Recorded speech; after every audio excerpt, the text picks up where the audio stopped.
Bonjour à tous et bienvenue dans Terre Inconnue. Aujourd'hui, vous allez découvrir le premier épisode d'une émission qui parle du sport sous tous les angles. Terre Inconnue, c'est le rendez-vous de tous les terrains, connus ou non. On va découvrir en quoi il peut influencer la dopamine, la sensation de bien-être, la relation aussi dans le duo que ça peut provoquer. En bref, on a un programme qui est plutôt bien chargé. Nous allons donc tout de suite démarrer. Sommaire, nous partirons d'abord en direction de Saint-Nazaire avec notre chroniqueuse Louane où nous découvrirons la relation du duo dans le Horseball. Le Horseball, qu'est-ce que c'est? Finalement, c'est un sport avec 4 cavaliers, 2 équipes, 4 chevaux et un ballon à anse avec un objectif, le but. Puis, nous retrouverons Zolan, notre chroniqueur qui est parti s'envoler à plusieurs milliers de mètres. Nous découvrirons s'il a osé sauter ou non. Mais d'abord, place à notre invité du jour avec Camille Kovalev. Bonjour Camille. Bonjour. Merci d'avoir accepté notre invitation sur le plateau. Avec toi, aujourd'hui, on va parler patinage artistique. Tu as participé au JO en février à Milan et tu reviens des championnats du monde. On voulait savoir avec toi comment le duo finalement se crée dans le sport et notamment en patinage artistique. Pourquoi avoir choisi finalement la relation de duo en patinage artistique plutôt que le patinage individuel? J'ai fait de l'individuel. J'ai commencé par ça. J'en ai fait jusqu'à mes 15-16 ans, on va dire. Et après, la fédération m'a aiguillée vers du couple. On m'a fait comprendre que si je voulais faire du haut niveau, je devais faire du couple. Donc j'ai changé de discipline et évidemment ça me plaisait, c'était pas juste forcé. J'ai testé, ça m'a plu et j'ai dit bingo, pourquoi pas faire ça. Donc voilà pourquoi je fais du couple et comment ça se crée. C'est un peu compliqué, on cherche des partenaires dans le pays si c'est possible et après à l'étranger si on trouve pas. Ok, et du coup, j'ai pu lire que votre partenaire, donc c'était Pavel Kovalev, avec qui vous êtes marié donc depuis 2017. Et j'ai découvert que vous l'avez rencontré d'une manière un petit peu rigolote sur une application à la base de rencontres un peu professionnelles pour patineurs. Est-ce que tu peux nous en parler un petit peu plus?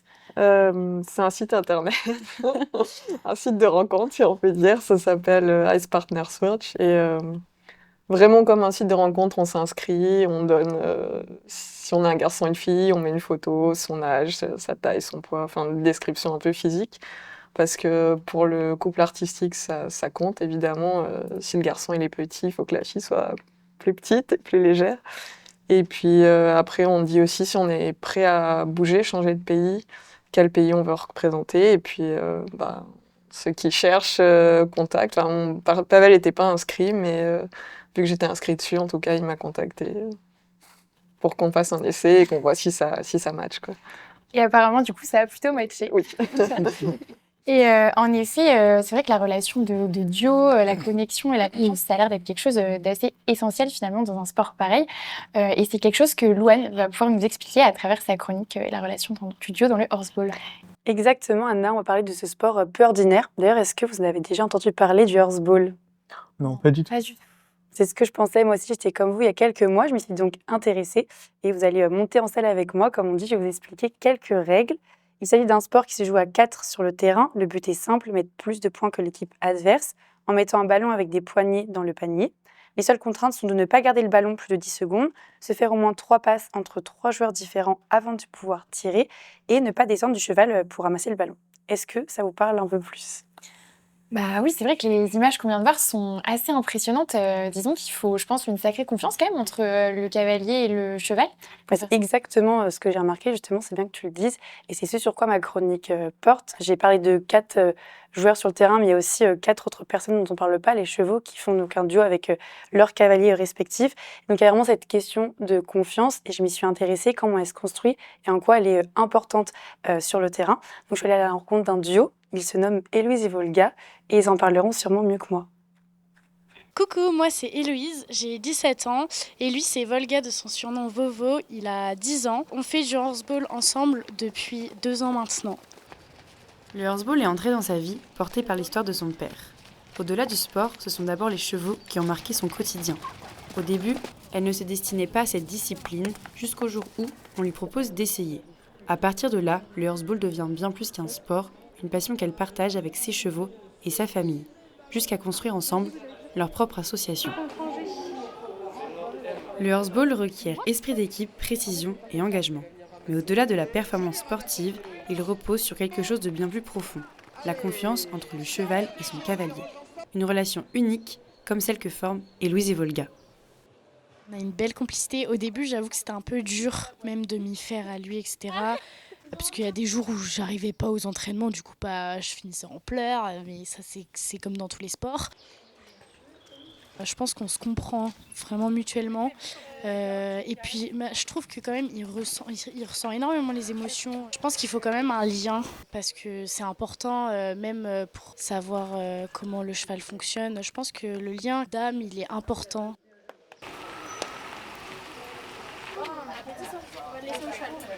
Un lien d'âme qui se nourrit au-delà du terrain.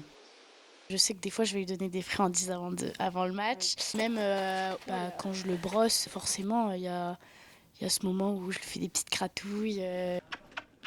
Enfin, je prends du temps à le brosser, même avant les entraînements en général. Je prends du temps avec lui, etc. Il aime bien les câlins, il aime bien les bonbons, il aime bien les humains. Il adore les humains, Volga. Ici, le lien ne se résume pas seulement sur le terrain. Il se construit tous les jours dans les gestes les plus simples. Chaque semaine, elle passe 1 à 1h30 à travailler avec lui durant l'entraînement. Mais ce qui compte vraiment, c'est tout le reste. Partager des moments de complicité au quotidien. Aussi, ce qui est bien, c'est qu'il est à la maison. Du coup, je peux m'en occuper tout le temps. J'ai une carrière, j'ai des prés, ils ont du foin, ils ont de l'herbe, ils ont tout. Et puis, j'ai de la chance que ce soit mon cheval et que je peux faire plein de choses avec. Un des piliers de leur connexion est la considération d'Héloïse pour Volga en tant qu'athlète. Elle le prépare, l'entraîne et le respecte comme tel. Ouais, moi j'aime bien qu'il soit déjà tout beau, tout propre. Après, moi je le prépare, je le muscle. Donc oui, pour moi, il fait même mieux que moi. Il gère tout. Pour moi, c'est un vrai petit athlète. Sur le terrain, il est incroyable, franchement. Héloïse qui est en possession. Mais ça va pas suffire.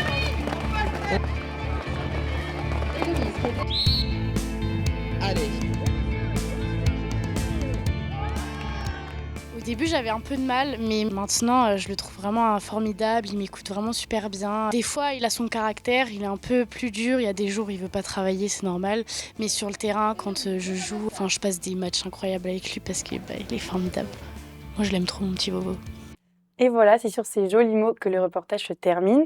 Des mots qui résument plutôt bien la complicité qu'on a fait à l'écran. D'ailleurs, Camille, toi qui pratiques aussi un sport de duo, j'avais des questions à te poser par rapport à ce qu'on vient de voir à l'écran.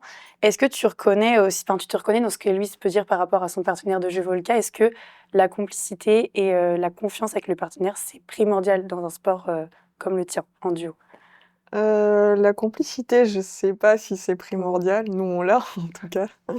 Mais la confiance, oui, c'est essentiel, c'est la base. Enfin, il me lance en l'air. Si j'ai pas confiance de me dire à 100% il va me rattraper, du coup, je vais être crispée, je vais pas y aller, ça fonctionnera pas. Donc, étape par étape, c'est ce qu'on construit dès le début, mais la confiance, c'est la base, le truc le plus important. Parce que justement, moi, le mois prochain, je vais à la rencontre d'un nouveau duo dans le sport, c'est le rock acrobatique.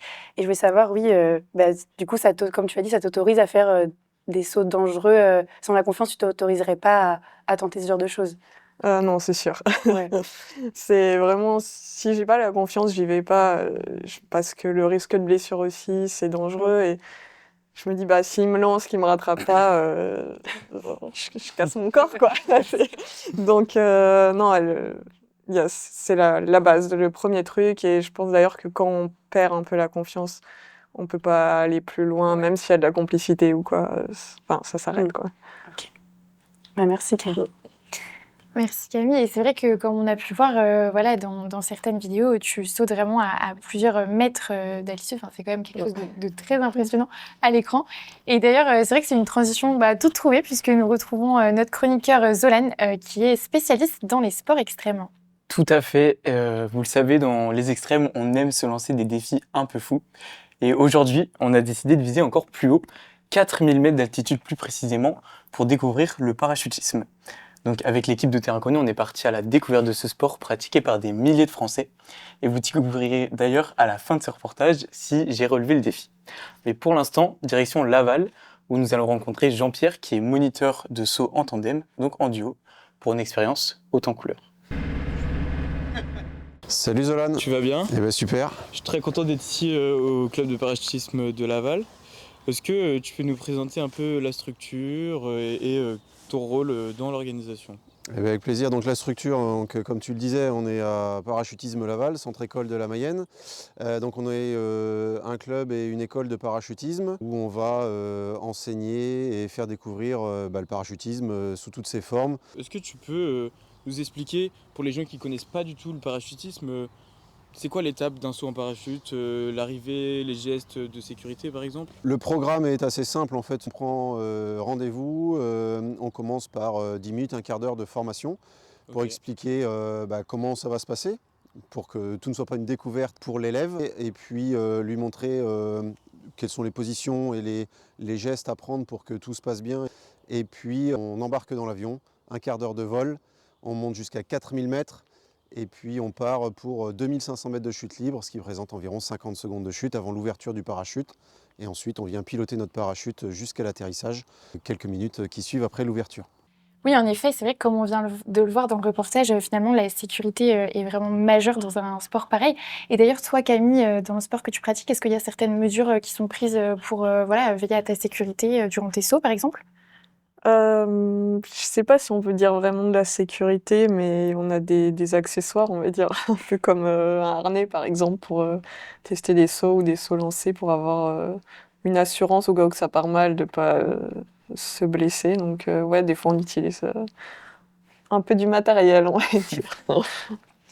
Donc finalement, un peu comme toi, Zolan, enfin... Oui, oui, bien sûr, parce que dans le parachutisme, en fait, notre vie, elle tient littéralement à quelques fils. Donc oui, la sécurité est primordiale.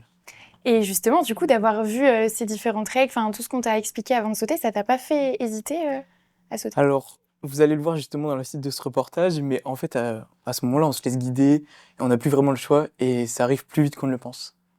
Alors Zoran, ça c'est la maquette de notre avion. Tu as vu notre avion tout à l'heure. Tu penseras bien lever la tête pour regarder l'horizon. Ok, Et surtout faire des grands sourires au vidéoman qui va arriver devant toi. ça marche. Ça marche? Ok? Très bien. Allez, regarde, tiens, c'est un petit récap. Donc, les mains au harnais au départ de l'avion, les jambes légèrement sous la carlingue, la tête en arrière et le bassin bien en avant. Pousse encore un peu. Voilà, excellent. Surtout, toi, tu ne m'attrapes jamais les mains. Oui. Parce que si tu m'attrapes les mains, je peux pas ouvrir le parachute. Et là, c'est problématique. Et là, c'est le bordel. Tu vois. Une fois qu'on a fait du coup les 2500 mètres de chute libre, vers 1500 mètres, moi, je vais déclencher l'ouverture du parachute. Et à ce moment-là, on va passer d'une position horizontale à 200 km/h à une position verticale à une trentaine de km/h en l'espace de quelques secondes. Quand on va être sous voile, on va pouvoir dialoguer ensemble, comme on se parle là. Ensuite, quand on tire à droite, ça tourne à droite, et quand on tire à gauche, ça tourne à gauche. Est-ce que tu as des questions? Non, pas du tout. Eh ben, allez, roule, c'est parti. Ça marche.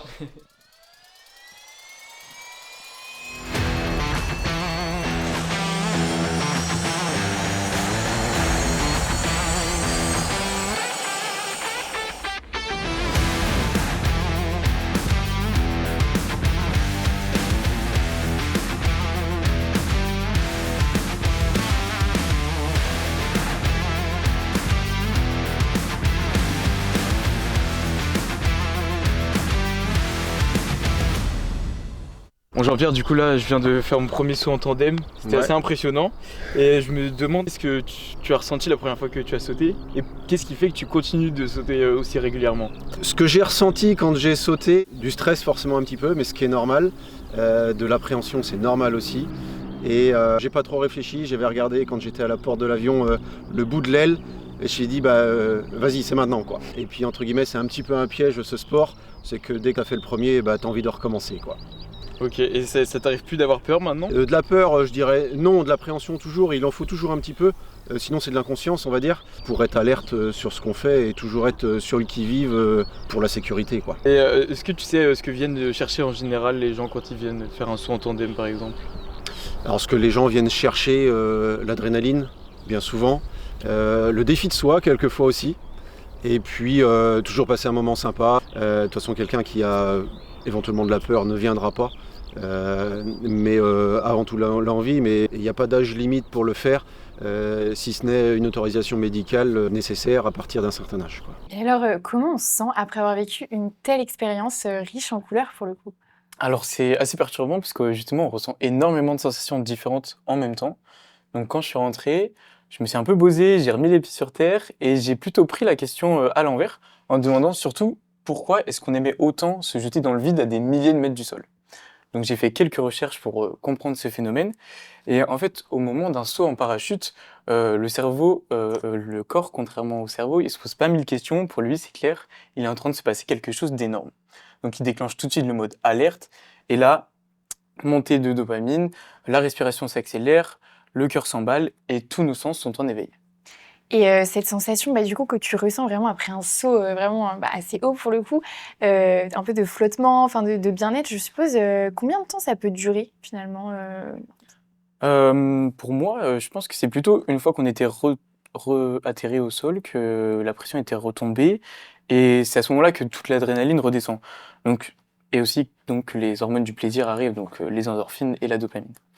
Mais c'est ce mélange qui donne aussi ce grand sourire qui est impossible à contrôler et aussi une grosse sensation de fatigue, ça je vous l'assure. Mais en fait, au-delà du frisson, le parachutisme, il joue aussi énormément sur le mental parce qu'on affronte une peur très importante et surtout, on la dépasse. Donc, c'est très important pour la confiance en soi. Donc oui, on saute dans le vide, mais on atterrit avec un vrai boost d'énergie et surtout une sensation qui est incomparable, la fierté. Ça m'a un peu fait penser au patinage artistique, Camille. Dans ton sport, est-ce qu'il y a certains sauts ou figures qui te font peur? Et comment tu gères ces sensations? Est-ce qu'il y a des éléments qui me font peur? Quand c'est le début et que c'est nouveau, oui, toujours. Là, on a essayé dernièrement un peu de faire un quad lancé, donc rajouter un tour. T'as l'adrénaline, le stress avant de te dire est-ce que j'y vais, est-ce que j'y vais pas. Mais après, une fois que les éléments ils sont maîtrisés, justement, on perd un peu ce truc, cette sensation qui est quand même agréable. Sur le moment, c'est dur à dépasser, mais comme tu dis, après, t'as cette espèce de confiance qui arrive, t'es fier de toi, et finalement, ça disparaît. Donc, on l'a au début, mais ça disparaît assez vite finalement. D'accord, merci. Eh bien, merci en tout cas, Camille, pour ton retour et puis Zolène aussi pour avoir effectué un saut vraiment majestueux pour le coup. On va en profiter un petit peu encore, mais juste avant, est-ce que tu peux nous dire le sport que tu vas découvrir le mois prochain, puisque ça a l'air d'être un sport qui décoiffe. En effet, le terme est bien choisi car le mois prochain, direction la Bretagne pour découvrir le kitesurf. Oui, donc là, je pense que ça va être pareil, ça va être riche en adrénaline et en émotions. Et pour continuer à ressentir de l'émotion, je vous propose de continuer de regarder les images du saut assez fabuleux de Zolène.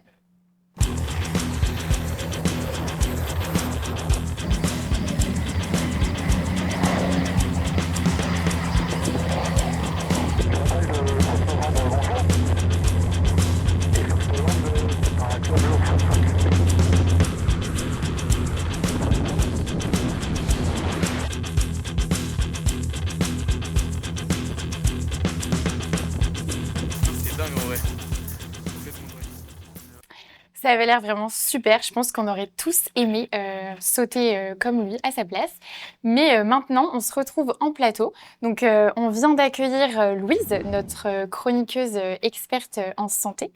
On est toujours avec Camille Kovalev et on vient aussi d'accueillir Pierre Hochekorn. Et donc, Louise va nous interviewer finalement deux personnes pour une interview un petit peu croisée.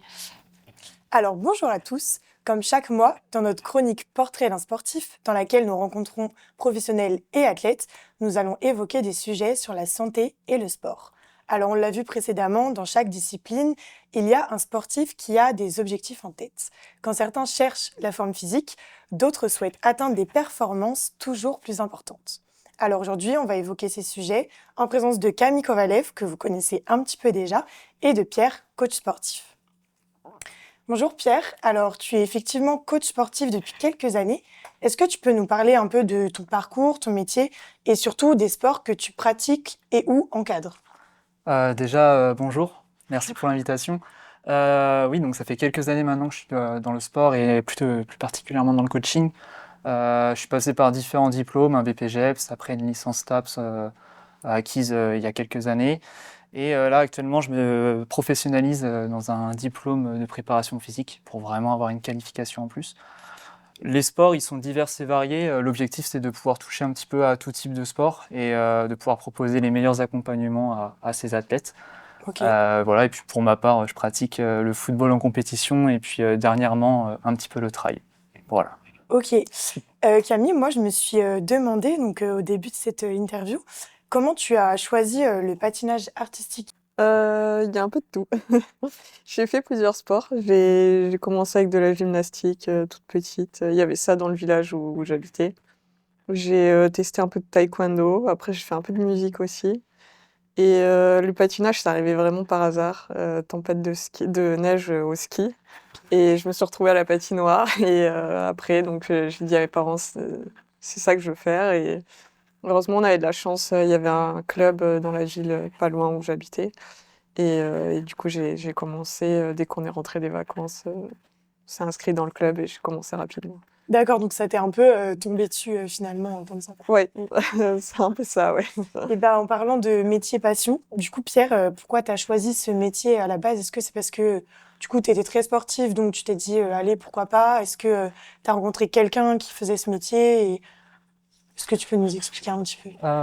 Ça vient depuis déjà ma plus tendre enfance où j'ai toujours été passionné de sport. Ouais. Et puis par le côté humain. Le côté humain, il m'a toujours apporté beaucoup de choses et j'avais aussi envie de pouvoir transmettre des connaissances que j'ai pu acquérir durant ces dernières années. Et en mélangeant cette envie de transmettre et cette passion pour le sport, je pense que ça s'est fait tout naturellement. Et c'est un peu comme ça que j'en suis arrivé à faire ce type de métier. Et pour moi, la chose la plus belle dans ce métier, c'est vraiment la relation entraîneur-entraîné. Donc, je pense que Camille, tu pourras peut-être nous évoquer ça. Et c'est une des meilleures relations, je pense, dans notre corps de métier. Ok, bah, en parlant justement de relation entraîneur-entraîné, Camille, tu t'es blessée à l'épaule, donc quelques semaines avant les JO. Comment le fait d'être suivie, encadrée un peu par des professionnels de santé ou pas, t'a aidé à surmonter cette blessure? Et qu'est-ce qui a fait que tu as pu ensuite, du coup, aller à Milan pour ces Jeux Olympiques? Ce qu'il faut savoir, c'est que quand on fait le sport de haut niveau, en général, notre fédération, elle nous soutient beaucoup. Donc, il y a tout le corps médical de la fédération qui est déjà installé et qui nous suit. Il y a le médecin de la fédération, mais il y a plein de kinés aussi. Donc, moi, je me suis blessée pendant la compétition et on avait un kiné qui était là avec nous sur place, qui a géré l'incident sur le moment. Et après, le médecin de la fédération a pris le relais tout de suite à distance, parce qu'on était au Japon. Mais du coup, elle m'a trouvé les rendez-vous en urgence pour quand on revient sur Paris, faire une IRM, voir un chirurgien pour voir s'il y avait besoin d'une opération en urgence et tout ça. Heureusement, non. Et ensuite, il y avait le suivi, évidemment, avec nos kinés là où on habite, parce que les kinés de la fédération ne vivent pas forcément dans la ville où on est, et qui ont pris le relais pour justement faire la rééducation, un renforcement de mon épaule pour être sûr que je sois prête dans les temps, en fait, pour les Jeux Olympiques. Ok, donc oui, tout s'est fait un peu à la va-vite, entre guillemets, pour... Dans l'urgence. Voilà, dans l'urgence, merci. Donc, en parlant de douleur, tu nous avais confié, donc c'est vrai qu'on s'est rencontrés au préalable avant cette émission, tu nous avais confié avoir eu des règles au moment des JO. Nous, c'est quelque chose qui nous a beaucoup interpellés aussi en tant que femmes. Et on s'est demandé comment tu fais pour rester concentrée et passer outre la douleur ou tes soucis du quotidien avant de monter sur la glace. Est-ce que tu as une petite recette magique pour rester focus et dans la compétition? C'est peut-être pas une recette magique. Non, travailler avec un préparateur... Enfin, moi, en tout cas, personnellement, je travaille avec un préparateur mental qui me suit, qui aborde les sujets que je vais avoir besoin. Ça peut être autant gérer le stress en compétition comme gérer justement les incidents. Des choses qui arrivent, mais on ne sait pas quand ça va arriver non plus. Donc, si ça arrive le jour de la compète, on sache le gérer. On est préparé au mieux pour ça. On prépare tout tellement à l'avance, au millimètre près, que du coup, s'il y a un imprévu, comme tout est géré, on arrive à mieux gérer l'imprévu, on va dire. Oui, tout est un peu dans l'anticipation, C'est ça. préparation. Et ouais, du coup, ma prépa mentale, on travaille là-dessus, mais elle travaille aussi sur les douleurs, arriver à faire abstraction aux douleurs, aux blessures, enfin, la visualisation aussi, ça aide. Ouais. Ok. Puis c'est vrai que quand on en avait parlé, on avait dit aussi que c'était quand même assez complexe, puisque avec beaucoup de contrôles antidopage, malgré la douleur, il n'y a pas grand-chose au final qui peut vous être donné. Et puis il y a cette notion aussi de vouloir performer, mais voilà, il y a cette notion aussi, puis il y a certains sportifs qui trichent un petit peu. Donc c'est vrai qu'il y a cette difficulté à vouloir accomplir ses performances, mais en restant toujours finalement dans quand même des règles. C'est vrai que des fois ça peut être un peu compliqué, notamment quand vous êtes malade ou. Enfin, je pense que c'est pareil pour l'ensemble des sportifs, mais voilà, il y a ce truc un peu où il faut rester apprendre le moins de choses possible, mais surmonter quand même la douleur. Je pense que c'est dans tous les sports, on va dire, à partir du moment où il y a de la compétition, c'est la charte du sportif, même s'il ne va pas forcément y avoir de contrôle antidopage, on sait que ça peut tomber, c'est aléatoire. Et on est formé, enfin en tout cas, nous, on est formés. Je ne sais pas si dans tous les sports, on fait de la prévention sur les contrôles antidopage, que ça peut arriver, mais je pense qu'à partir d'un certain âge et un certain niveau, en tout cas. C'est ça, ouais, je pense qu'à partir d'un certain niveau, la plupart des athlètes sont formés à ce type de recours. Ok. Après, plus forcément le niveau est du moins reconnu à l'échelle mondiale ou européenne ou même nationale, ça peut compliquer ce genre de recours. C'est ce que j'allais demander du coup, Pierre, comment tu fais pour toi t'adapter donc aux athlètes, aux personnes que tu suis, pour faire en sorte qu'ils atteignent leur objectif, ou alors leur dire s'il y en a qui se blessent ou quoi, comment faire pour les aider à comprendre ou même identifier la cause de leur douleur, etc. C'est une bonne question.